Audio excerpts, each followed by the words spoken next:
First మన mobile shop వచ్చేసి main road Muthukuru అండి, పంటపొలం రోడ్డుకి ఆపోజిట్లో ఉంటుంది.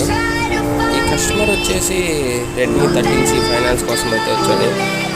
అన్ఫార్చునేట్లీ ఆధార్ కార్డ్ లింక్ చేసిన తర్వాత అతనికి వచ్చిన లిమిట్ అయితే ఎక్స్పైర్ అయిపోయింది. ఆ తర్వాత డైరెక్ట్ క్యాష్ ఇచ్చి మన దగ్గర అయితే మొబైల్ తీసుకున్నాడు.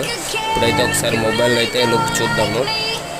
రెడ్మీ 13C 5G అండి, ఇది 6GB RAM 128GB internal storage 12,500కి అయితే మనకు వస్తుంది. ఈ మొబైల్ అతను తీసుకున్న తర్వాత బాగా హ్యాపీగా అయితే ఫీల్ అయ్యాడు. మీరు కానీ చూడొచ్చు. మొబైల్ అయితే ఇలా చూడడానికి అయితే ఈ విధంగా ఉంటుంది. లెఫ్ట్ సైడ్ 2 వాల్యూమ్ బటన్ అలాగే పవర్ బటన్ ఇస్తాడు. సైడ్ మౌంటెడ్ ఫింగర్ ప్రింట్ అండి ఇది.